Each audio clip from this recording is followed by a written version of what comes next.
يا أيتها النفس المطمئنة ارجعي إلى ربك راضية مرضية فادخلي في عبادي وادخلي جنتي. الحمد لله والصلاة والسلام على رسول الله وعلى آله وصحبه ومن صار على نهجه إلى يوم الدين. Aujourd'hui, nous allons continuer le commentaire de Surat Al-Humaza. Nous avons terminé le premier verset, وَيْلٌ لِكُلِّ هُمَزَةٍ لُمَزَةٍ, et nous avions abordé le deuxième, الَّذِي جَمَعَ مَالًا وَعَدَّدَهُ. Donc nous avons parlé, on a dit qu'il y a eu des lectures qui disent جَمَّعَ مَالًا, donc un verbe dans le sens superlatif.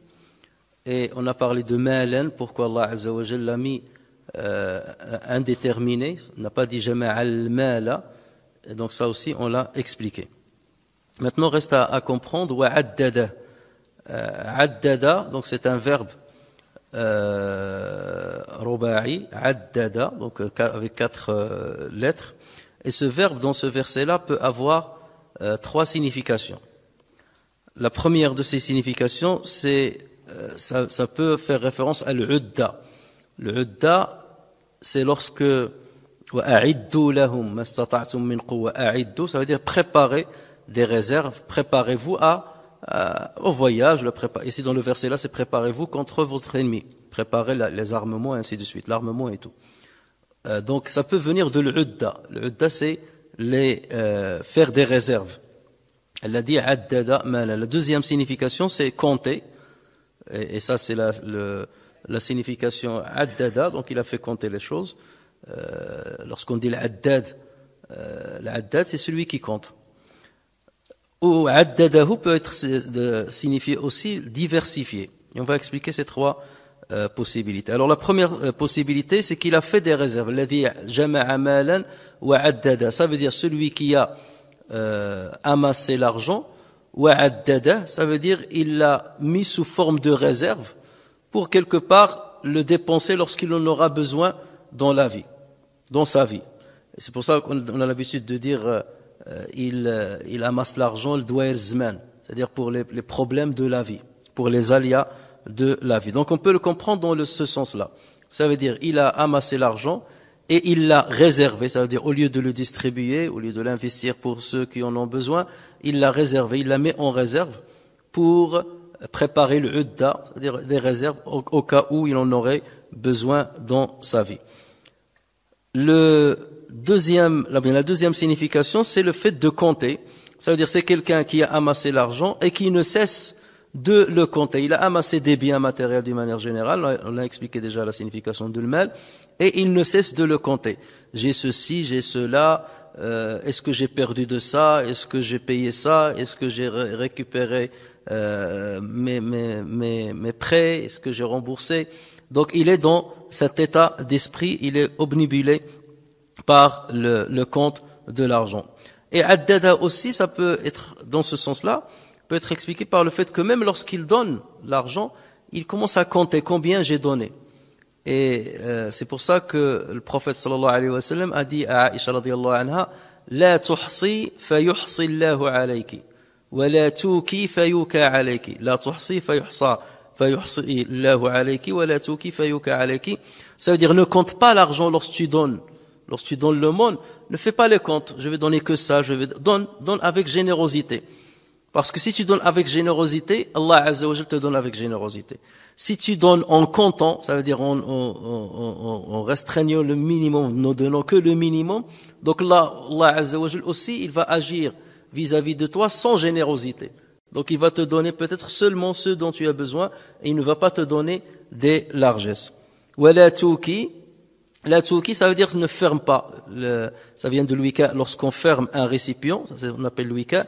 La tuki fayuka alayki, ça veut dire ne bloque pas l'argent, ne réserve pas l'argent et le bloquer sans le donner. Sinon, Allah Azza wa Jalla bloquera l'argent, ou bien bloquera les biens matériels et il ne te le donnera pas. Donc ça, c'est une deuxième signification. La troisième signification, addadahu, ça veut dire diversifier, dans le sens où il a amassé de l'argent et il a diversifié le genre de cet argent.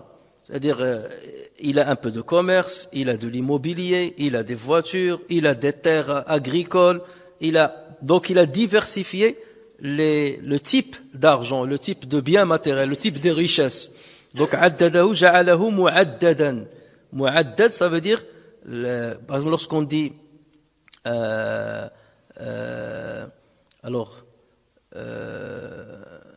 antum iddatu ashkhas, ou bien antum lakum iddatu wada'if. Vous avez plusieurs fonctions. Donc là, vous avez des fonctions diversifiées et divers. Donc là, il a diversifié le genre de ces richesses. Donc toujours, donc on voit bien que ce mot-là est polysémique, et c'est pour cela qu'on dit toujours la traduction ne va se contenter que de donner une seule signification, mais elle va omettre de donner les autres. Donc Allah Azza wa Jal, dans ces deux versets, وَيْلٌ لِكُلِّ هُمَزَةٍ لُمَزَةٍ الَّذِي جَمَعَ مَالًا وَعَدَّدَهُ. Allah Azza wa Jal annonce donc le malheur pour celui qui calomnie, diffame les croyants. Et ce qui l'a poussé à faire ça, c'est l'argent. الَّذِي جَمَعَ مَالًا وَعَدَّدَهُ, celui qui a amassé, c'est l'argent qu'il a amassé et qu'il n'a cessé de compter ou de diversifier ou de thésauriser. C'est ça qui l'a poussé à rabaisser les autres, et c'est ça qui l'a poussé à être orgueilleux et à diffamer les autres. Donc malheur à ce genre de personnes qui ont ce profil. Maintenant le troisième verset, Allah Azza wa Jalla dit yahsabu ou yahsibu, les deux lectures sont correctes, yahsabu sont valides, yahsibu annama lahu akhlada. Il s'imagine que sa fortune lui assurera l'éternité. Il s'imagine que sa fortune lui assurera l'éternité. Alors, ce verset-là confirme, encore une fois, on l'a dit la dernière fois, que le problème ne réside pas dans le fait d'avoir de l'argent, mais c'est de comment l'utiliser et quel est le rapport qu'on a avec cet argent. Parce que ici, Allah Azza wa Jal dit, il croit que son argent va lui donner l'éternité. Donc le rapport que cette personne avec l'argent, c'est un rapport qui l'écarte du fait de placer sa confiance en Allah Azza wa Jal. Il pense que ce qui le protégera du mal, ce qui le protégera de la mort, et on expliquera la signification de ce qui le protégera de la mort, c'est l'argent.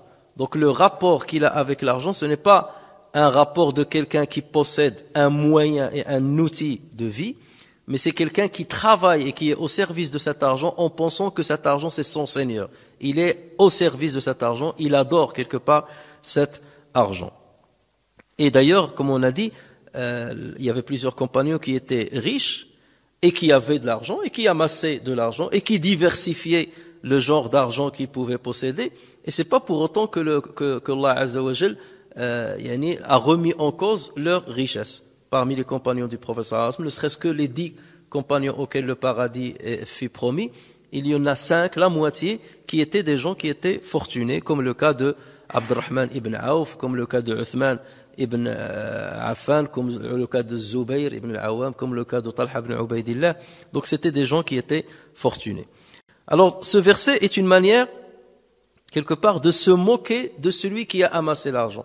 Allah Azza wa Jalla est en train de lui dire, il pense que cet argent-là qu'il a thésaurisé lui a donné l'éternité. Et regardez, Allah Azza wa Jalla n'a pas dit yahsabu anna malahu yukhlidu. Il n'a pas utilisé ici le présent, le verbe yukhlidu. Lui va lui donner ou bien lui donne l'éternité. Mais il a dit alladhi yahsabu anna malahu akhlada. Il pense ou il s'imagine que sa richesse l'a éternisé. La traduction que je vous ai donnée lui assurera l'éternité dans le futur, ça c'est une mauvaise traduction. Et si on veut traduire mot par mot, il s'imagine que sa fortune lui a donné l'éternité, au passé, lui a donné l'éternité. Donc là c'est une moquerie, lorsqu'Allah utilise le passé, il n'utilise pas le présent, c'est une moquerie. Et la manière dont il réagit, c'est celle de quelqu'un qui ne mourra jamais. C'est celle de quelqu'un qui ne pense jamais qu'il va être mort, qu'il va mourir, qu'il va être ressuscité et qu'il va être jugé sur ce qu'il a fait sur cette terre.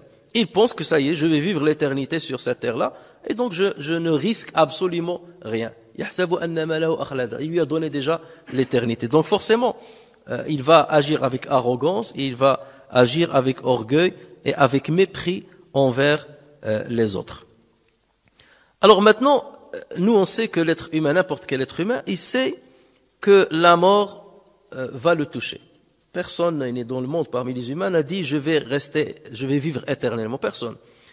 Mais comment dans ce cas on peut comprendre ce verset? Comment cet individu-là, ou ce genre d'individu, peut-il penser qu'il s'est éternisé sur terre? Alors ceci peut se faire de différentes manières. Et c'est comme ça qu'on peut comprendre ce à quoi Allah Azza wa Jal fait allusion. Alors on peut penser, et ça c'est naturel chez n'importe quel, la majorité des êtres humains, c'est que la richesse rime avec la longue vie, avec une longévité assez large, assez poussée. C'est qu'on pense parce que j'ai l'argent, donc je vais manger bien, je vais choisir la meilleure des nourritures, je vais vivre dans les meilleures des maisons protégées, lorsqu'il fait froid, je suis protégé avec le chauffage, lorsqu'il est dans la chaleur, j'ai la climatisation. Donc je vais bénéficier d'un confort par mon argent et par ma fortune, je vais bénéficier d'un vrai confort de vie au niveau de mes vêtements, au niveau de ma résidence, au niveau de mon alimentation, au niveau de mon déplacement. Je vais me déplacer avec les voitures les plus sécurisées, qui coûtent très cher, on peut aller à grande vitesse, mais il y a les airbags, il y a tout. Donc plus j'ai l'argent, plus je vais avoir des moyens de vie qui vont me protéger de la mort, qui vont me protéger des aléas de la vie. Donc c'est comme s'il dit, mon argent me protégera et me donnera une longue vie. Et même si je tombe malade, mon argent, j'achète n'importe quel médecin, j'achète n'importe quel médicament, le dernier des médicaments qui est sorti, l'argent m'achètera le médicament, il m'achètera la guérison si je tombe malade. Donc dans l'esprit de celui qui pense ainsi, c'est comme si je vis éternellement. Là, plus j'ai d'argent, plus j'ai de moyens pour vivre le luxe et le confort qui me permettra de vivre longtemps, voire l'éternité. Bien entendu, on n'arrivera pas à l'éternité, mais c'est comme s'il pensait ainsi. Et nous savons très bien que ceci est une vraie illusion. Aujourd'hui, on parle des maladies des pays riches, ou des maladies des riches, parce que tellement on consomme qu'on tombe dans des maladies qu'on ne connaissait pas autrefois. Les maladies cardiovasculaires, le diabète et ainsi de suite, c'était des maladies qu'on trouvait rarement chez les pauvres. C'est pour ça qu'on les appelle les maladies des pays riches. L'argent, parfois, on achète des aliments qui peuvent être néfastes pour notre santé. Et on le sait aujourd'hui. Donc aujourd'hui, on le sait, l'argent ne procure pas forcément une longue vie. Même si on parle de la longévité qui est assez élevée dans les pays développés plutôt que les pays pauvres, ça c'est pourquoi? C'est parce qu'on a accès plus facilement à l'hôpital et ainsi de suite. Mais ça ne veut pas dire qu'on vieillit bien. Ça ne veut pas dire qu'on vieillit bien. Donc l'argent ou la fortune ne rime pas du tout avec une vie longue sur cette terre. Donc là, c'est la première manière avec laquelle peut penser un être humain en pensant que la richesse rime avec une vie longue ou vie éternelle. La deuxième manière de penser à cela, c'est que l'engagement effréné à amasser l'argent, à le thésauriser, fait que la personne oublie ses devoirs religieux, oublie qu'il y a la mort. Donc il est tellement préoccupé par l'amassement de l'argent, par le calcul, par le ta'did. Donc tout ça, il est obnubilé par ça, au point qu'on a l'impression que celui-là ne va pas mourir. Et c'est vrai, on voit certaines personnes qui ont 70 ans, 80 ans, 90 ans, et ils sont encore en train de courir derrière l'argent. Alors qu'on sait pertinemment, et ils savent pertinemment, que cet argent ne va pas leur accorder plus de vie. Ça y est, la mort, tu vas avoir 100 ans. C'est pas parce que tu es riche que tu vas vivre 120 ans, 130 ans. Mais l'impression qu'il donne, même s'il est très âgé, même s'il est malade, même s'il est courbé, même s'il a les cheveux blancs, il court derrière l'argent, on a l'impression qu'il est éternel. Que ça y est, cet argent-là lui a donné l'éternité et il continue. Et on voit beaucoup de personnes qui sont ainsi. Même lorsqu'il arrive à sa retraite, au lieu d'aller se reposer ou mener une vraie vie, une belle vie, non, tu le trouves toujours en train de courir d'une manière effrénée derrière l'argent, comme qu'il va vivre longtemps ou il va vivre l'éternité. Et c'est pour ça que le Hassan al-Basri, rahimahullah, dit ما رأيت يقينا لا شك فيه أشبه بشك لا يقين فيه من الموت ما رأيت يقينا لا شك فيه أشبه بشك لا يقين فيه من الموت. Je n'ai jamais vu une certitude sans doute, une certitude sans doute, semblable à un doute sans certitude, autant que la mort. Je n'ai jamais vu une certitude sans doute. Ça aussi c'est la mort. La mort c'est une certitude, il n'y a pas de doute là-dessus. Semblable à un doute sans certitude. Chez les personnes comme ça, il doute qu'il va mourir. Il n'est pas sûr. Il n'est pas certain qu'il va mourir. D'accord? Donc, je n'ai jamais vu une certitude sans doute, semblable à un doute sans certitude, autant que la mort. La mort est dans les deux volets. Et selon les personnes, donc, bien entendu, elle sera vue d'une manière ou d'une autre.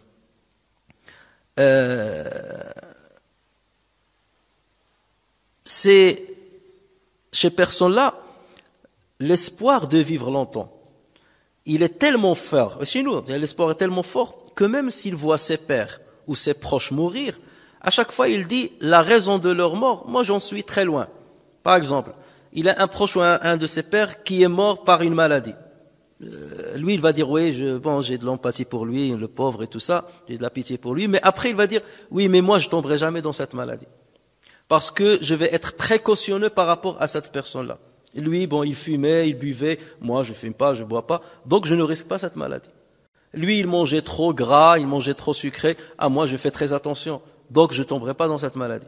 Lorsqu'il voit quelqu'un mourir suite à un accident de la route, il va dire oui, mais lui, il se précipitait, il roulait très vite. Moi, je suis précautionneux, je suis très attentif lorsque je conduis, je respecte les limitations de vitesse et tout cela. Donc moi, je ne risque pas. À chaque fois qu'on voit quelqu'un mourir d'une certaine cause, on se dit, moi, j'en suis vraiment très très loin. D'accord? Et lorsqu'on voit quelqu'un mourir très jeune, à 20 ans, 30 ans, on se dit, mais moi, c'est pas le cas. Moi, je vais vivre un peu plus longtemps. Pourquoi? Parce qu'on a cet espoir de vivre longtemps qui est très fort chez nous. Et c'est cet espoir qui écarte le fait de penser à une raison qui va nous ramener une mort subite ou une mort rapide. Donc c'est le cas de ce genre de personnes. La troisième manière avec laquelle on peut penser qu'on va vivre éternellement sur terre, c'est que certaines personnes pensent que la fortune va leur assurer une éternité sur terre, dans le sens que ils vont laisser derrière eux des biens matériels tellement immenses, tellement nombreux, que les gens vont continuer de les mentionner même après leur mort. J'ai laissé ce bâtiment, j'ai laissé cet immeuble, j'ai laissé cette terre, j'ai laissé... Et donc lui, il va dire, même s'il sait qu'il va mourir, mais les gens parleront toujours de ma richesse, parleront toujours de ma terre, parleront toujours de mon immeuble, parleront toujours... Donc quelque part, ça va lui assurer une éternité, pas au niveau de sa vie, mais une éternité dans le fait de le mentionner. On pense en lui qu'on va le mentionner en bien, mais c'est pas forcément ça, parce que c'est des gens orgueilleux, comme on a dit.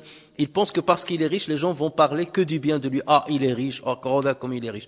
Donc ils pensent que ça va éterniser ma personne, parce que les gens vont la citer en bien, avec les biens matériels que je vais laisser derrière moi. La quatrième manière avec laquelle on pense qu'on va s'éterniser sur cette terre, c'est que tout simplement, on se dit, avec cette fortune que j'ai amassée, j'ai assuré une richesse même pour ma descendance. Donc même si moi je meurs, ma descendance va être fortunée et riche. Et donc quelque part, c'est comme si, parce que notre descendance c'est quoi? C'est le réceptacle de nos gènes. Notre descendance, c'est le réceptacle de nos gènes. On transmet nos gènes à nos futures générations. Même d'ici 20 générations, il y aura mes gènes chez mes petits enfants. Donc je vais me dire, je vais amasser le maximum d'argent pour que les générations futures, mes générations futures, ma descendance soit riche. Et c'est comme si moi je suis éternel. Je vais vivre éternellement riche.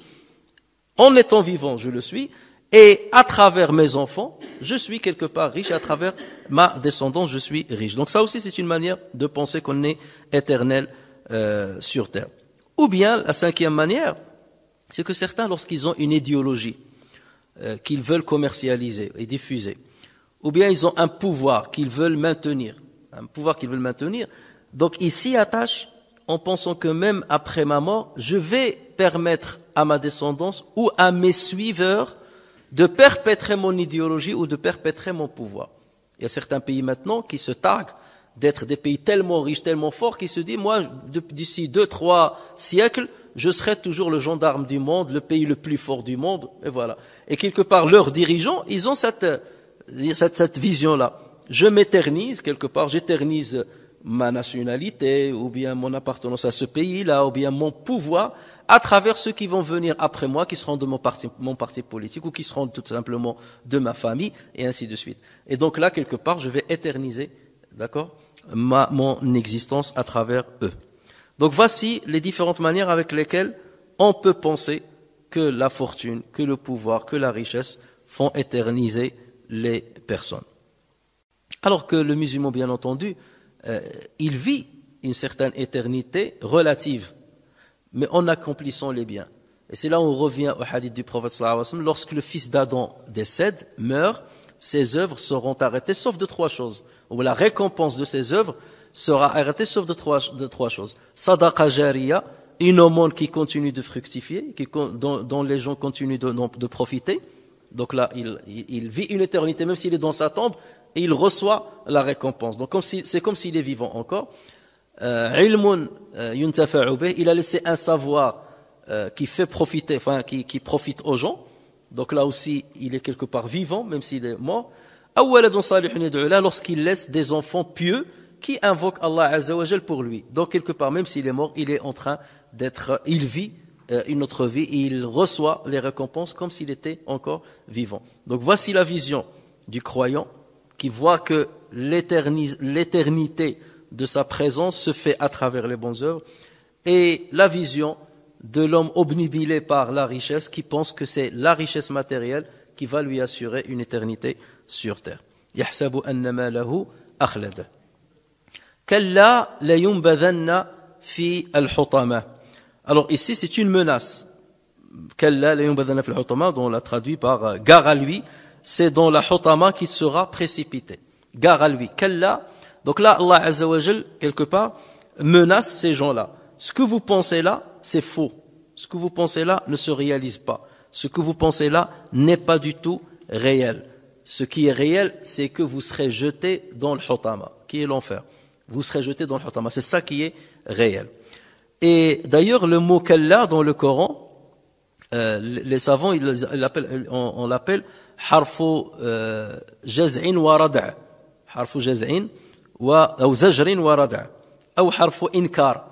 Zajr, al-rad'a, al-inkar, ça veut dire exactement la même chose. C'est un mot qui signifie la négation de ce qui a été cité auparavant. Donc ceux qui pensent qu'ils vont s'éterniser par leur richesse, on leur dit non. Donc kalla, c'est une négation. Et ce nom-là, c'est comme si vous tapez sur une table. C'est une négation avec force pour réveiller la personne qui pense ces choses-là. Kalla, donc ne pense pas comme ça, c'est faux. Et en même temps, Allah Azza wa Jal donc remet en cause ce que dit cette personne, et en même temps il le met en garde. Attention, c'est pas vrai ce que tu dis. Kalla la yunbadhanna. La yunbadhanna, c'est un vocable qui vient du verbe nabadha. Et nabadha, ça veut dire jeter quelque chose qui n'a pas d'importance. Lorsque je dis nabadha nawata al-fakiha, il a jeté le noyau du fruit. Donc on le jette, on lui donne pas d'importance. Nabadahu, donc il a jeté sans lui donner aucune. Jeter quelque chose qui n'a pas d'importance. D'ailleurs, Allah Azza wa Jalla l'utilise dans le Coran, dans différents endroits. Il l'utilise par exemple lorsqu'il parle de Pharaon et de ses soldats, lorsqu'ils furent jetés dans le flot, dans la mer. Allah Azza wa Jalla dit فَأَخَذْنَاهُ وَجُنُودَهُ فَنَبَذْنَاهُمْ فِي الْيَمِّ. Nous les saisîmes donc ainsi que ses soldats et les jetâmes dans le flot. Ça veut dire on les a jetés comme si c'était du déchet, comme s'ils étaient des gens qui n'ont pas de valeur. On les a jetés comme ça dans le flot.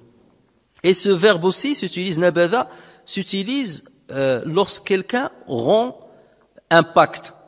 Il a fait un pacte avec quelqu'un et lorsqu'il rend ce pacte-là, on dit nabadha al-ahda. Nabadha al-ahda, ça veut dire il a jeté le pacte, son engagement, il l'a rejeté.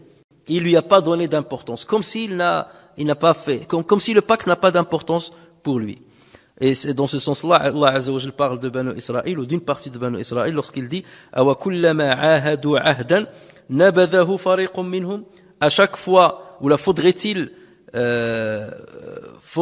chaque fois qu'ils concluent un pacte, qu'une partie d'entre eux le dénonce. Ce verbe-là, Allah Azza wa Jal l'a utilisé, ce vocable, ce verbe-là, nabada, Allah Azza wa Jal l'a utilisé dans ce verset-là, avec l'am au départ et avec nun à la fin. Kalla la yunbadanna.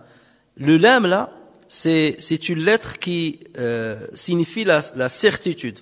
Donc certainement, il sera jeté dans l'hutama. La même chose que nun. De harfu tawkid, lam ou nun à la fin du mot, dans ce cas-là, c'est harufu tawkid. C'est pour confirmer que ça va se faire, il n'y a pas de doute là-dessus. Kalla la yunbadanna fi al-hutama. Que veut dire al-hutama? Hada, c'est un vocable qui n'était pas très connu chez les Arabes, mais sa racine est connue chez les Arabes. Hutama vient du verbe hattama. Et hattama, ça veut dire casser, ça veut dire briser. Hattama.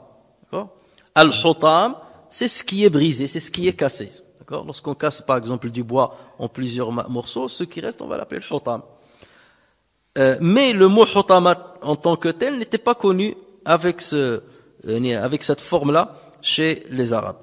Le hutama aussi s'utilise, donc briser les autres. Ça s'utilise lorsque quelqu'un brise les autres, on l'appelle hutama. Lui-même on l'appelle hutama, quelqu'un qui a l'habitude de briser les autres. Un despote par exemple qui brise ses gouvernés. Et d'ailleurs il y a un hadith qui a été rapporté par Muslim sur A'idh ibn Amr radiyallahu anhu. A'idh ibn Amr, c'est un compagnon du prophète sallallahu alayhi wa sallam. Il a participé à Bay'at al-Ridwan, Bay'at al-Shajara, l'allégeance de al-Ridwan. Et on sait très bien que les meilleurs compagnons, c'est qui? C'est les 10 auxquels le paradis fut promis. Ensuite, ceux qui ont participé à la bataille de Badr. Ensuite, ceux qui ont participé à Bay'at al-Ridwan. Puisqu'Allah Azza wa Jalla a montré qu'il les a agréés. Laqad radiyallahu anil ladhina yubay'unaka tahta ash-shajara. Dieu agrée ceux qui t'ont fait l'allégeance en dessous de l'arbre. Donc, A'idh ibn Amr fait partie de ses compagnons. Un jour, il est venu chez le gouverneur de Al-Koufa. Et ce gouverneur était le gouverneur de Yazid ibn Muawiyah. Et ce gouverneur s'appelle Ubaydullah ibn Ziyad. Et ce gouverneur-là était injuste. Il brisait les gens, il frappait les gens, bref, c'était un vrai dictateur, un vrai despote.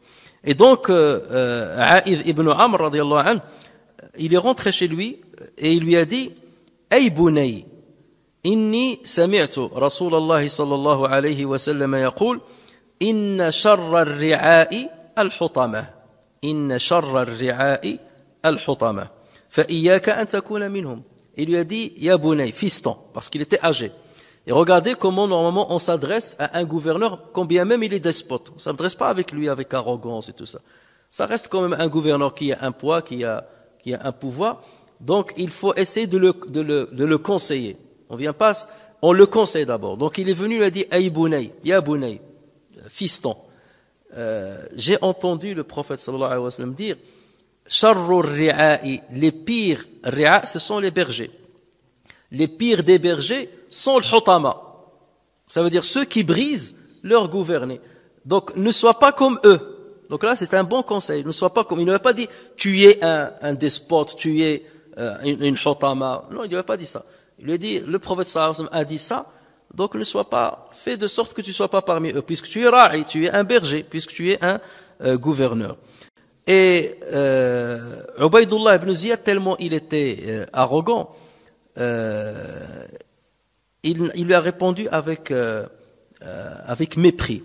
Il lui a dit Ijlis, fa innaka min nukhalati ashabi rasulillahi sallallahu alayhi wa sallam. Il lui a dit assis-toi parce que toi tu n'es que le nukhala. Nukhala c'est le son du blé. Vous voyez, lorsqu'on prend la farine d'un côté et le son, avec le son on le jette. Et il n'a pas de valeur. En arabe, lorsque tu dis toi nukhala ou bien on dit le huthala, ça veut dire tu es du déchet. C'est comme si on dit tu es du déchet. Donc lui il lui a dit assis-toi, toi tu n'es que le déchet des compagnons du prophète sallallahu alayhi wa sallam. Imaginez l'arrogance, alors qu'il est en train de parler à un compagnon qui a participé à Bay'at al-Ridwan. Ce n'est que le... Et Sayyidina Aïd lui a répondu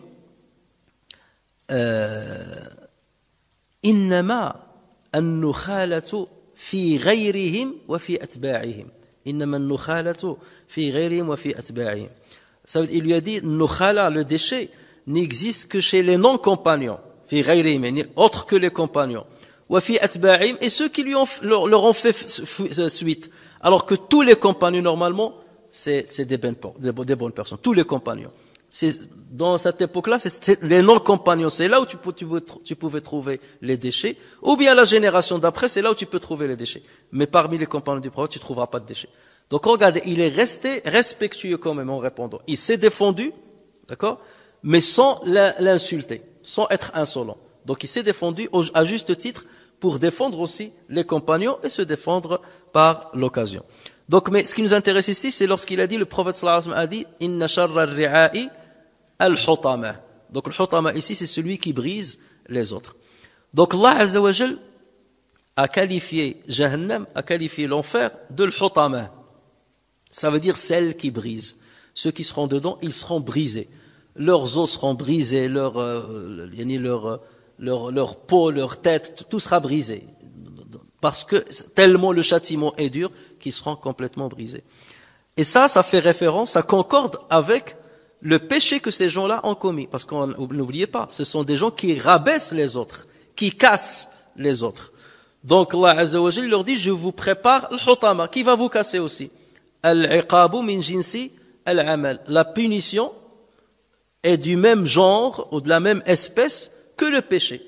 Vous, votre péché, si vous brisez les autres, vous les cassez, vous les rabaissez, eh bien, je vous prépare l'enfer, l'hutama, qui va vous briser aussi. Al-iqabu min jinsi, ou al-adhabu min jinsi al-amal. Sallallahu azza wa jalla salama.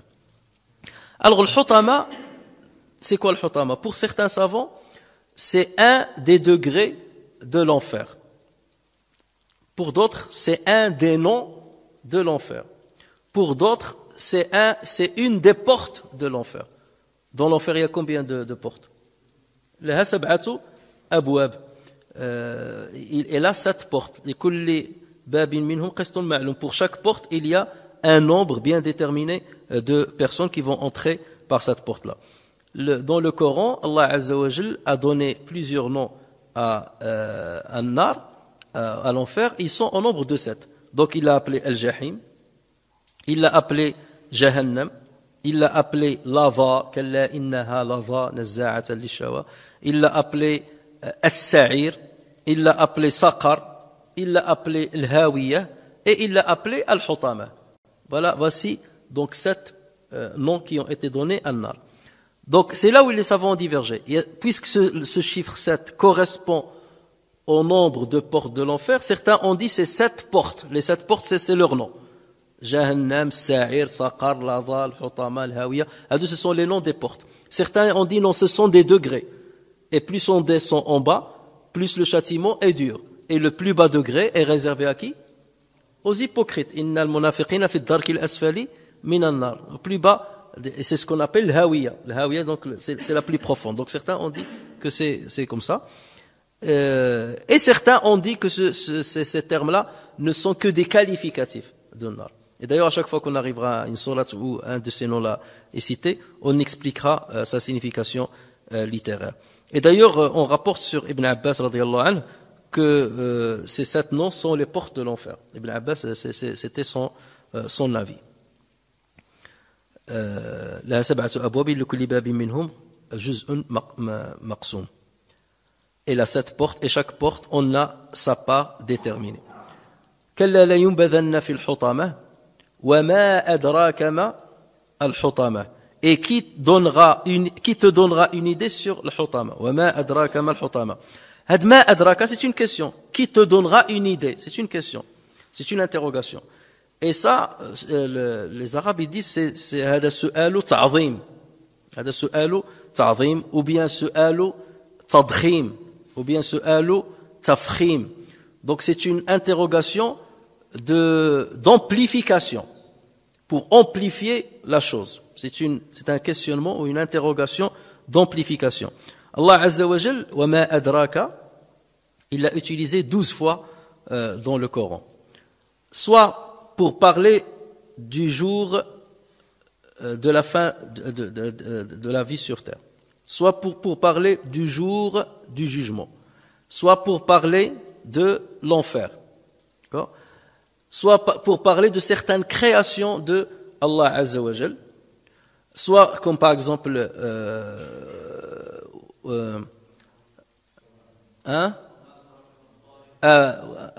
السماء والطارق وما أدراك ما طارق. Donc là il parle d'une création. Lorsqu'il parle وما أدراك ما سجين. Donc en tout cas il y a 12 fois où Allah Azza wa Jal parle de ça. Par exemple lorsqu'il parle lorsqu'Allah Azza wa Jal l'utilise pour parler de la fin des temps, وما أدراك ما الحاقة, وما أدراك ما الحاقة, qui te dira ce qu'est l'inévitable. Allah Azza wa Jal dit وما أدراك ما القارعة. Donc elle aussi c'est la fin, le dernier jour. Lorsqu'il parle de l'au-delà, le jour du jugement, c'est lorsqu'il dit وما أدراك ما يوم الفصل, et qui te dira ce qu'est le jour de la décision. Ou bien il dit وما أدراك ما يوم الدين, et qui te dira ce qu'est le jour de jugement. Lorsqu'Allah Azza wa Jal parle maintenant de l'enfer, وما أدراك ما سقر, donc là c'est saqar, qui te dira ce qu'est saqar. وما أدراك ما هي نار حامية, et qui te dira ce que c'est un feu ardent. Ou bien وما أدراك ما الحطمة, comme le verset qu'on vient de voir. Allah Azza wa Jal le parle pour parler, donc comme on a dit, de tariq, donc d'un astre nocturne. Et s'il a parlé de cet astre là, c'est que c'est un astre qui a une caractéristique qui le différencie des autres astres. Si Allah Azza wa Jal on a parlé comme ça, en posant cette interrogation d'amplification, c'est que cet astre a une caractéristique bien particulière. Et on verra, si on arrivera inchallah à cette sourate, ce que certains savants contemporains disent pour expliquer ce qu'est Najm Thaqib au vu des découvertes astronomiques actuelles. Lorsqu'Allah Azza wa Jal parle aussi du livre cacheté, le livre où seront consignées les œuvres des gens de l'enfer, ou le livre dans lequel seront consignées les bonnes œuvres des gens du paradis. وَمَا أَدْرَاكَ مَا سِجِّينَ, ou bien وَمَا أَدْرَاكَ مَا عِلِّيُّونَ كِتَابٌ مَرْقُومٌ. Pour les deux, il dit كِتَابٌ مَرْقُومٌ, c'est-à-dire un livre cacheté, et ni qui rassemble et ni cacheté, où il y a tout ce que les uns et les autres ont fait comme œuvre. Ou bien Allah Azza wa Jalla l'utilise lorsqu'il parle de la voie difficile que doivent emprunter les musulmans pour bénéficier du paradis. وَمَا أَدْرَاكَ مَا الْعَقَبَةُ فَكُّ رَقَبَةٍ, donc le fait d'affranchir un esclave, أو إطعام في يوم ذي مسغبة يتيما ذا مقربة أو مسكينا ذا متربة, ainsi de suite. Donc voici les 12 fois où Allah Azza wa Jal a utilisé cette forme-là. وَمَا أَدْرَاكَ, donc c'est toujours pour quelque chose d'extraordinaire et pour montrer l'importance de cette chose. وَمَا أَدْرَاكَ مَا الْحُطَمَةُ نَارُ اللَّهِ الْمُوقَدَةُ. La traduction que vous trouvez, c'est le feu de Dieu jamais éteint. Donc Allah Azza wa Jal est en train d'expliquer ce qu'est le hutama. Comme on a dit, c'était un terme qui n'était pas connu des Arabes. Donc voilà, Allah Azza wa Jal est en train de leur expliquer. Le hutama, c'est le qualificatif, ou bien la porte, une des portes de l'enfer, ou bien un des degrés de l'enfer, et je vais vous expliquer ce que c'est. Donc narullahi al-muqada, le feu de Dieu. Le fait d'attribuer le feu à Dieu, c'est pour montrer que c'est un feu qui n'est pas connu chez les êtres humains. Ça n'a rien à voir avec le feu d'ici-bas. S'il a dit un feu ardent, an-narul muqada, on peut penser que c'est comme le feu d'ici. Même lorsque le feu est très fort, un chalumeau, je sais pas quoi. Mais là, lorsque là, je le dis narullahi, d'accord? Narullahi, le feu de Dieu, ça veut dire que c'est un feu qui est à part, qui n'a il n'y a pas lieu de le comparer avec le feu d'ici-bas. Narullahi al-muqada. Ici, la traduction jamais éteint. Mais le muqada peut avoir deux significations. Al-muqada, ça veut dire qu'il est toujours allumé et qui ne s'éteindra jamais. Parce que le feu d'ici-bas, il s'éteint un jour ou l'autre. Les volcans, un jour ou l'autre, il va s'éteindre. Le feu qu'on allume, il s'éteint. Les feux qui prennent dans les forêts, ils finissent par s'éteindre, et ainsi de suite. Mais là, c'est un feu qui ne s'éteindra jamais. Al-narullahi al-muqada, toujours allumé. L'autre explication qu'on peut donner à al-muqada, c'est un feu qui est déjà allumé. Narullahil muqada, c'est un feu qui est déjà préparé, il est déjà allumé, il les attend. C'est-à-dire, à l'heure qu'il est, ce feu est déjà en place, il est déjà créé. Et ça rejoint une question de l'aqida, où les savants disent, est-ce que le Jannah ou le Nar, le Jannah et l'enfer sont déjà créés ou ils vont être créés plus tard? Bien entendu, la majorité de Al-Sunnah al-Jama'a disent qu'ils sont déjà créés, au vu de certains textes coraniques ou bien prophétiques qui vont dans ce sens, dont l'apparence va dans ce sens. Lorsqu'Allah Azza wa Jalla dit فَاتَّقُوا النَّارَ الَّتِي وَقُودُهَا النَّاسُ وَالْحِجَارَةُ أُعِدَّتْ لِلْكَافِرِينَ. Parez-vous donc contre le feu qu'alimenteront les hommes et les pierres, lequel est préparé aux infidèles. U'iddat, donc ça c'est dans le passé, il a déjà été préparé. Ou lorsqu'Allah Azza wa Jalla dit سارعوا وسارعوا إلى مغفرة من ربكم وجنة عرضها السماوات والأرض أعدت للمتقين. Concourez ou précipitez-vous vers un pardon de la part de votre Seigneur et un jardin, c'est-à-dire le paradis, large comme les cieux et la terre, déjà préparé pour les pieux. C'est comme ça qu'on peut comprendre U'iddat. Mais ceux qui ne sont pas d'accord avec cette idée-là, ils disent U'iddat, ça veut dire, même si on utilise le passé, parfois en arabe, ça veut dire, ça parle du futur. Donc ils disent non, le paradis n'est pas encore créé et l'enfer n'est pas créé. Les autres rétorquent en disant le prophète sallallahu alayhi wa sallam a vu le paradis et il a vu l'enfer pendant l'ascension. Et il a même décrit ce que subissent les gens dans l'enfer. Le prophète sallallahu alayhi wa sallam a même une fois en faisant la prière, il a tendu la main comme s'il saisissait quelque chose et lorsqu'on lui a posé la question, il a dit le paradis s'est présenté devant moi et j'ai tendu ma main pour saisir des grains de raisin. Le hadith est authentique. Donc ça veut dire qu'il est déjà créé. Pour certains, ils disent non, c'est comme si Allah Azza wa Jal, pour ceux qui ne sont pas d'accord avec cette opinion, ils disent c'est comme si Allah Azza wa Jal a fait voyager le prophète sallallahu alayhi wa sallam dans le temps. Dans l'ascension, c'est comme s'il a voyagé dans le temps, parce que la notion du temps chez nous, il est très, très limitée. Hein. Il a fait voyager dans le temps pour voir ce feu-là qui va être préparé. Voilà, c'est comme s'il est déjà prêt. C'est comme si lui, il était à X, et le feu-là, parce qu'il a vu les gens déjà en train d'être châtiés. Or, le jugement n'a pas encore commencé. D'accord? Donc, c'est comme si Allah Azza wa Jalla l'a fait voyager à X plus, un certain temps. D'accord? Donc, ça, c'est une divergence entre les savants. Mais la majorité de Al-Sunnah al-Jama'a, bien entendu, la majorité écrasante, dit que le paradis et l'enfer sont déjà créés. Ça veut dire, pourquoi je vous dis ça? C'est pour ne pas, si on entend quelqu'un avoir cette idée-là de dire que l'enfer et le paradis ne sont pas encore créés, ça ne remet pas en cause sa foi. On ne peut pas le taxer d'être un mécréant. C'est une chose sur laquelle il peut y avoir une divergence puisque le texte reste toujours interprétable d'une manière ou d'une autre. Par contre, là où il y a aussi une autre divergence qui est majeure aussi chez les musulmans, c'est est-ce que le paradis et l'enfer sont éternels? Là aussi, il y a divergence. La majorité écrasante. Alors, Ibn Hazm, lui, il dit l'unanimité de Al-Sunnah al-Jama'a disent que le paradis et l'enfer sont éternels. Ils s'arrêteront jamais, ils ne disparaîtront jamais. Lui, il rapporte l'unanimité, l'ijma'. Mais c'est faux ce qu'a dit Ibn Hazm, parce qu'il y a certains savants qui ne sont pas de cet avis. Lorsqu'on prend Ibn al-Qayyim en l'occurrence, Ibn al-Qayyim, dans un de ses livres, il a dit Al-Sunnah al-Jama'a, ils sont d'accord sur le fait que le paradis s'éternise. Le paradis est éternel, là, tout le monde est d'accord. Sauf le Jahmiya, Jahm ibn Safwan, c'est un mouvement égaré, et les savants les ont considérés comme des kuffars. Qui ont parlé de l'Jabr et ainsi de suite. Le Jahmiya, ils ont dit que le paradis et l'enfer vont finir un jour. Pourquoi? Ils ont dit parce qu'il n'y a qu'Allah qui est éternel et on ne peut pas penser que l'être humain peut être éternel ni dans l'enfer ni dans le paradis. Donc arrivera un moment où le paradis et l'enfer vont s'arrêter. Donc ça c'est ce que disent le Jahmiya. Al-Sunnah al-Jama'a, donc le Ravi, ils disent non, le paradis et l'enfer sont éternels. Certains parmi eux disent, donc ça c'est le troisième avis, le paradis est éternel, mais l'enfer, il peut s'arrêter à un moment. Il peut s'arrêter à un moment. C'est l'avis de Ibn al-Qayyim, du moins dans un de ses ouvrages, dans un autre Hadi al-Arwah. Mais dans un autre livre, il a dit l'inverse. Et les savants donc divergent. Ils disent, quelle opinion abroge l'autre?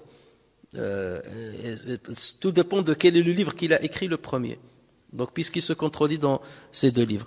Donc, il se peut qu'avant sa mort, certains disent non, il a changé d'avis et il a adopté l'avis de la majorité de Ahl-Sunnah wal Jama'a, donc l'enfer s'éternisera.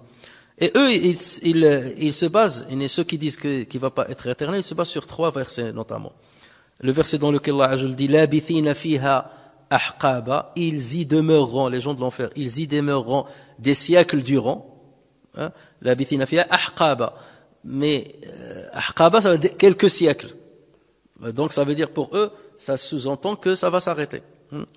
Et notre verset dans Surat Al-An'am, lorsqu'Allah Azza wa Jalla dit « Qala an-naru mathwakum khalidina fiha illa ma sha'a Allahu inna rabbaka hakimun alim » il leur dira, l'enfer est votre demeure pour y rester éternellement, sauf si Allah en décide autrement.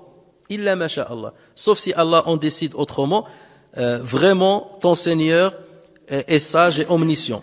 Et le 3e verset de Surat Hud, Khalidina fiha ma damatis samawati wal ardu illa ma sha'a rabbuka inna rabbaka fa'alun lima yurid. Pour y demeurer éternellement, tant que dureront les cieux et la terre, à moins que ton Seigneur en décide autrement, car ton Seigneur fait absolument ce qu'il veut. Donc eux, ils disent, Dieu peut décider d'arrêter l'enfer, et ni que les gens qui sont dans l'enfer meurent, disparaissent, et il n'y aura que les gens du paradis qui vont s'éterniser dans le paradis, avec le paradis. Donc là, c'est un avis qui est minoritaire, d'accord, marginal. Mais si on le cite, c'est pour dire que ça reste quand même parmi Ahl-Sunnah al-Jama'a qui ont opté pour cet avis, surtout le Madrasa al-Aqlaniya, de plusieurs contemporains qui vont dans ce sens-là. Et comme vous voyez, l'interprétation de ces versets-là peut aller dans ce sens-là, bien que les savants ont répondu à cela en apportant plusieurs preuves qui montrent que ça sera éternel. Il y a des versets qui montrent clairement que c'est éternel. Mais c'est une affaire qui reste une affaire de divergence, une question de divergence qui ne nous pousserait jamais à taxer quelqu'un d'être mécréant parce qu'il pense ainsi. Alors, Narullahi al-Muqadah allati tattali'u ala al-af'ida. La traduction que vous allez trouver, qui pénétrera jusqu'aux entrailles des damnés, des condamnés. Qui pénétrera jusqu'aux entrailles des damnés. Alors, l'af'ida, c'est le pluriel de l'fu'ad. Et l'fu'ad, c'est le cœur. L'fu'ad, c'est le cœur. Ici, bien entendu, lorsqu'on parle du cœur, on ne parle pas de cette pompe musculaire que nous avons dans le thorax, qui pompe le sang. Le cœur, lorsqu'on parle en général du cœur ou de l'fu'ad, c'est ce qu'il y a de plus profond chez l'être humain. C'est le centre de sentiment, c'est le centre de réflexion, c'est le centre de la foi. Tout ceci donc veut dire le fu'ad ou le qalb. Lorsque le prophète sallallahu alayhi wa sallam a dit at-taqwa hahuna, la piété se trouve ici, ça veut dire c'est dans ce fond-là, dans ce réceptacle-là de tout ce qui est sensibilité, foi, comportement. Donc Allah azza wa jalla dit allati tattali'u ala al-af'ida. Tattali'u, il peut avoir 2 significations. La première, c'est celle qu'on a vue dans la traduction. Tattali'u, ça veut dire elle pénètre. Elle pénètre jusqu'à l'fu'ad, jusqu'au cœur. La traduction ici, jusqu'aux entrailles. Voilà. Donc là, si on parle d'une question matérielle, le feu qui va rentrer jusqu'à l'intérieur des entrailles. Ça veut dire qu'ils ne vont pas brûler seulement au niveau de leur peau, mais ils vont brûler même de l'intérieur, jusqu'au fond, jusqu'au cœur. D'accord ? Et les entrailles, on peut parler d'entrailles, si on parle physiquement, ou bien et jusqu'à l'endroit où on a le sentiment, la sensibilité, d'accord, la sensation de douleur ou la sensation de bonheur, même elle va être brûlée. Donc on peut le comprendre dans ce sens-là. Il y a aussi ittila' ala shay'i, ça veut dire il s'est informé de la chose. Ittala' ala al-kitab, c'est-à-dire il s'est informé de cette chose-là. D'accord ? Et dans ce cas-là, la signification n'est plus ce qu'on vient de dire. La signification, ça veut dire que le feu là, c'est lui qui s'informe de ce qu'il y a dans le cœur de ces gens-là. Ça veut dire l'enfer, Allah Azza wa Jalla lui donne une capacité de savoir ce qu'il y a dans le cœur de ces gens-là. Et donc, il va adapter, ce feu-là va adapter le châtiment selon le mal qu'ils ont dans le cœur. Plus ils sont mauvais, plus le feu va leur dire, je vais vous châtier encore plus. Je vais vous donner un régime spécial pour vous, selon ce que vous avez dans le cœur. Donc c'est le feu, narullahi al-muqadah, allati tattali'u, c'est le feu qui s'informe de ce qu'il y a dans leur cœur, pour qu'il s'adapte, qu'il adapte un châtiment spécifique à eux. Et donc vous voyez bien que ces deux significations se valent. Donc forcément, mais la traduction, donc nous on n'en a qu'une seule, et c'est ça la richesse du Coran, de le garder toujours en arabe, parce que ça permet de diversifier les interprétations. Et vous savez très bien que puisqu'on parle aussi de l'orgueil et tout ça, vous savez que le prophète sallallahu alayhi wa sallam dit لا يدخل الجنة من كان في قلبه مثقال حبة من كبر. N'entrera pas au paradis celui qui a dans le cœur ne serait-ce que le poids d'un atome d'orgueil. Donc il a dit celui qui a dans le cœur, c'est ça le cœur en fait. Donc c'est comme si le feu là va voir si dans le cœur de chaque personne qui va y entrer, si dans son cœur il y a de l'orgueil. Et plus il a de l'orgueil, plus le châtiment sera fort. Donc ça va en concordance avec ce hadith du prophète sallallahu alayhi wa sallam, qui est un hadith authentique rapporté par Tirmidhi ibn Majah. Narullahi al-muqadah allati tattali'u ala al-afida innaha alayhim mu'sada. Alors il y a deux lectures. Il y a mu'sada et il y a une autre lecture, inna alayhim mu'sada, sans prononcer le hamza. Inna alayhim mu'sadatun. Lorsqu'on lit par exemple le riwayat Warsh, on dit mu'sada. Alors le mu'sada, c'est un terme qui vient de l'wasid. Et l'wasid, ça veut dire la porte. La porte, qu'elle soit fermée ou qu'elle soit ouverte. L'wasid. Lorsqu'Allah Azza wa Jalla dans le Coran dit wa kalbuhum basitun dhira'ayhi bil wasid, en parlant des gens de la caverne, ce qu'on appelle les dormeurs, et leur chien, c'est-à-dire est juste à côté de l'ouverture de la grotte, avec les pattes étalées, ou étendues, avec les pattes étendues. Wa kalbuhum basitun dhira'ayhi bil wasid. Donc le wasid, c'est la porte. Lorsqu'on dit awsad al-baba, ça veut dire il a fermé la porte. Awsad al-baba, il a fermé la porte. Donc inna alayhim mu'sada, ça veut dire que cet enfer-là, cette hutama-là, elle est fermée sur eux. Ça veut dire que ces portes sont fermées. Ou bien hutama, qui est la porte là, si c'est la signification c'est la porte, cette porte-là est fermée. D'accord? Ou ce degré de l'enfer est fermé. Donc vous voyez, quelle que soit la signification qu'on donne, ça va dans ce sens-là. C'est pour ça que ceux qui disent non, c'est une porte, c'est parce qu'ils disent rien ne peut être fermé qu'une porte. Donc le hutama, c'est le nom d'une des portes de l'enfer. Innaha alayhim mu'sada. Bien entendu, la traduction ne reflète pas ce qu'on vient de dire. Dans la traduction que vous avez, ils disent il les enveloppera. Il les enveloppera. Alors que là, non, elle sera fermée. Et pourquoi la question dit elle sera fermée? Parce que lorsque quelqu'un est dans l'enfer, il voit qu'il y a des portes. Soit il va voir les 7, soit il va en voir au moins une. Là où il est, si on suppose que chaque porte est dans un degré, lui il est dans un degré, il va voir une. Ces portes-là, de temps en temps, elles s'ouvrent. Elles s'ouvrent pour qui? Pour les croyants qui ont cru en Dieu et en l'unicité de Dieu, mais qui n'ont pas accompli assez de bienfaits, qui ont fait tellement de péchés qu'ils ont mérité d'aller dans l'enfer pour payer leurs dettes avant de sortir et entrer dans le paradis. Chez Al-Sunnah Jama'a, c'est ça notre foi. C'est qu'il y a des gens qu'on appelle Jahannamiyin. Ça fait référence à Jahannam. Jahannamiyin, des gens ils sont croyants à la base. Ils croient en Dieu, mais ils ont fait tellement de péchés, les grands péchés et tout, que le mizan, lorsque leurs œuvres ont été pesées, ça leur faisait pas mériter d'entrer au paradis directement. Donc ils doivent payer leurs dettes dans l'enfer, et ensuite on les sortira. Et il y a énormément de hadiths authentiques qui vont dans ce sens-là, où le prophète sallallahu alayhi wa sallam dit qu'Allah Azza wa Jal va dire aux anges, sortez de l'enfer quelqu'un qui a dit la ilaha illallah, parce que je ne donnerai pas la même issue à quelqu'un qui n'a jamais cru en moi et à quelqu'un qui a cru en mon unicité. Donc ils finiront par sortir. Donc imaginez ces gens-là qui voient cette porte-là de temps en temps s'ouvrir. C'est pour que ces gens-là vont sortir. Donc eux, qu'est-ce qu'ils vont avoir? Ils vont avoir l'espoir de faire partie de ces gens-là. La porte s'ouvre, donc tout le monde attend. Imaginez, ils sont châtiés, la douleur et tout, et ils regardent la porte là, quand est-ce qu'elle va s'ouvrir? Est-ce qu'elle va s'ouvrir pour moi? Lorsqu'il dit inna alayhim mu'sada, elle sera fermée sur eux et ne s'ouvrira pas pour eux. Si jamais il s'ouvrira pour d'autres qui ont attesté de l'unicité de Dieu, mais pas pour eux. Donc même cet espoir-là, ils vont essayer de nourrir cet espoir-là, cette porte-là, je veux qu'elle s'ouvre, elle s'ouvrira pas pour lui. Donc ça les fait encore plonger encore plus dans une peine supplémentaire, en plus de la peine qu'ils sont en train de vivre avec le châtiment. Donc ça c'est un autre châtiment, lorsque tu sais. Et c'est comme un prisonnier. Voilà, il est dans une cellule, et cette porte-là, il commence à regarder cette porte-là. La porte est fermée.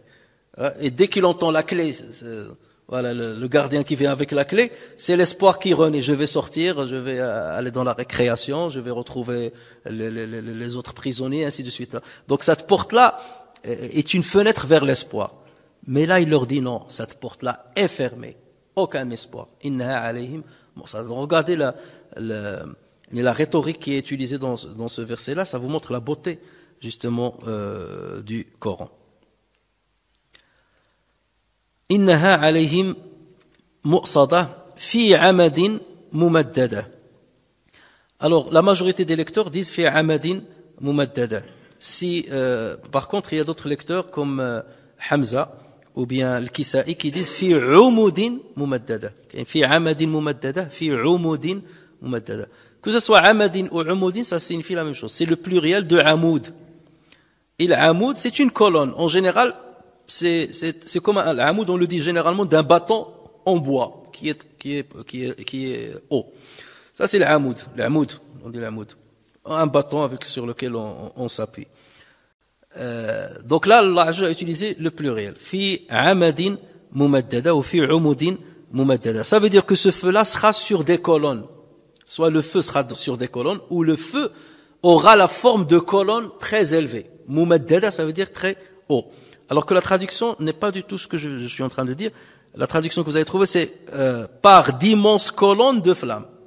Ça, c'est une des significations. Par d'immenses colonnes de flammes. C'est-à-dire les flammes vont être sous forme de colonnes comme ça, élevées vers le haut. Ça, c'est une signification. Ou bien, soit les colonnes sont faites de feu, soit les colonnes sont faites d'une autre matière, la pierre ou le fer ou quelque chose d'autre. Mais ce sont ces gens-là qui sont attachés à ces colonnes-là. Ils sont prisonniers dans l'enfer et ils sont attachés à ces colonnes-là et le feu les brûle. Fi amadin mumaddada. Et ce sont eux qui sont attachés à des colonnes qui sont élevées. Et non pas le feu lui-même qui est sous forme de colonne élevée. Donc deux significations. Fi amadin mumaddada peut avoir donc deux significations. Et vous voyez bien encore cette description-là qui fait peur. Et imaginez quelqu'un qui est, soit le feu est comme des colonnes, donc des colonnes qui le prennent de tous les côtés, il ne peut pas échapper ni à droite, ni vers le haut, ni vers le bas, soit il est attaché à des colonnes et le feu le prend, comme ça il ne peut pas bouger loin de ces colonnes-là. Donc c'est une description qui montre que la punition est grave, la punition est forte. Et tout ça c'est pour dire que ces gens-là ont commis quelque chose de grave, qui est celle de se railler, de se moquer, de rabaisser les croyants. Pourquoi tout ça? Parce qu'ils sont croyants, parce qu'ils sont musulmans. Et pourquoi tout ça? Pour dissuader toute personne qui veut embrasser cette religion-là. Si tu embrasses la religion, on va se moquer de toi comme on se moque de ces gens-là. C'est des gens qui sont l'objet de la moquerie, l'objet de la diffamation. Donc c'est pas la peine que tu sois comme eux. Ils font tout pour empêcher que les gens entrent dans l'islam. Et parce qu'ils sont riches, ils croient qu'ils ont tous les pouvoirs, qu'ils vont s'éterniser sur cette terre-là. Donc là, je leur dis, voilà ce qui vous attend, voilà ce que je vous ai préparé. Donc c'est comme ça qu'on peut comprendre donc cette sourate. نسأل الله عز وجل أن يهدينا سواء السبيل وأن يقينا من عذاب جهنم وأن يجعلنا من الأتقياء الأنقياء الأصفياء البراء من كل شرك إنه على ذلك قدير وبالإجابة جدير وآخر دعوانا أن الحمد لله رب العالمين. بارك الله فيكم.